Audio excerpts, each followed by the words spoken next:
शिव निर्णय। हे देवताओं, मैंने सुना है कि विष्णु और ब्रह्मा में भीषण संग्राम चल रहा है। इस कारण तुम्हें महान दुख उठाना पड़ रहा है, परंतु अब तुम घबराओ मत। शिवजी वहां पहुंचकर बादलों की ओट में उनका भीषण युद्ध देखने लगे। वे परस्पर एक दूसरे पर मोहेश्वर और पशुपत अस्त्रों का प्रयोग कर रहे थे। इनके प्रयोग करने पर त्रिलोकी भस्म हो जाती है। इस प्रलय के वातावरण को देखकर शिवजी एक तेजोमय अग्नि के समान दोनों के पथ में जाकर चमकते हुए स्वयंभ लिंग के रूप में प्रकट हुए। विष्णु और ब्रह्मा महातेज वाले स्वयंभ को देखकर विस्मय में पड़ गए। दोनों कहने लगे, ये इंद्रियातीत अग्नि स्वरूप स्वयंभ क्या है? हमें इसका पता लगाना होगा। ये कहकर दोनों वीर शीघ्रता से चल पड़े। विष्णु जी शुकर का रूप धरकर पाताल में गए और ब्रह्मा जी हंस का रूप धरकर ऊपर आकाश में गए, परंतु दोनों में से किसी को भी उस प्रकाशमय लिंग के भेद का पता नहीं चला। ब्रह्मा जी ने आकाश में केतकी का फूल देखा और उसे तोड़कर ले आए। उन्हें ये निश्चय हो गया कि उन्होंने महातेजस्वी स्वयं का पता पा लिया है। वे केतकी के फूल को लेकर विष्णु जी के पास चले गए।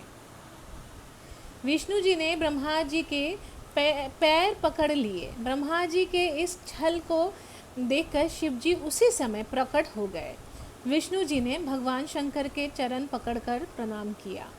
विष्णु जी की इस महानता से भगवान शिव बहुत खुश हुए। उन्होंने प्रसन्न होकर उनकी सत्यवादिता की प्रशंसा की और अपनी ममता प्रदान की। ब्रह्मा जी का अभिमान भंग।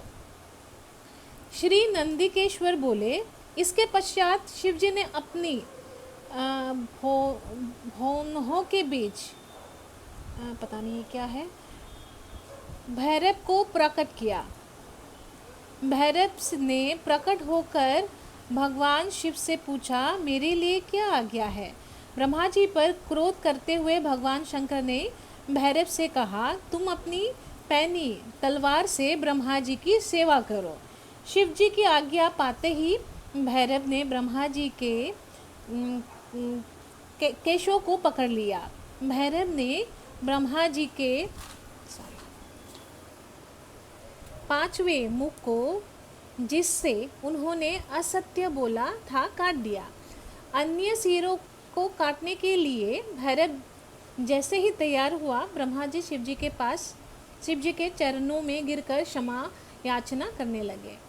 विष्णु जी ने भी भगवान शिव जी के चरणों में गिरकर ब्रह्मा जी को क्षमा करने की प्रार्थना करने लगे। हे भगवान, आपने प्रारंभ में ब्रह्मा जी को 5 सिर प्रदान किए थे। अब इनका एक सिर कट चुका है। अब आप इन पर प्रसन्न हो जाइए। भैरव ब्रह्मा जी को छोड़कर बोले, हे ब्रह्मा, तुमने अपनी प्रतिष्ठा और ऐश्वर्य के लिए छल कपट किया है, इसलिए तुम सत्कार, स्थान और उत्सवों में विहीन किए जाते हो। ब्रह्मा जी शिव जी से वरद और स्वामी कहकर अपना 5वां सिर मांगने लगे। इस पर शिव जी ने कहा, अराजकता के डर से मैं संसार की स्थिति बिगड़ने नहीं दूंगा। हे पुत्र, जो अपराधी है उसे तुम दंड प्रदान करो। तुम गणों के अधिपति होकर रहो, लोक मर्यादा का पालन करो। इसके पश्चात शिवजी ने केतकी के फूल से कहा, तू भी झूठ में शामिल है, अतः तू भी मेरी पूजा की योग्य नहीं है। शिवजी के गणों ने केतकी को दूर भगा दिया।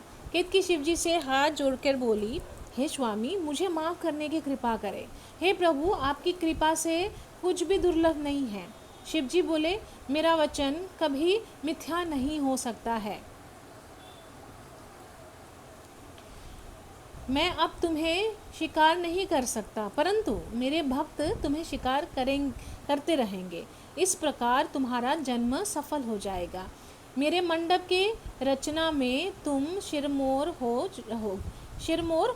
ही रहोगे। इस प्रकार भगवान शिव ब्रह्मा की और विष्णु पर कृपा करके देवों के पास पधारे। देवताओं ने शिव जी का पूजन कर स्तुति की। पुनः शिव जी अपनी सभा में जा बैठे।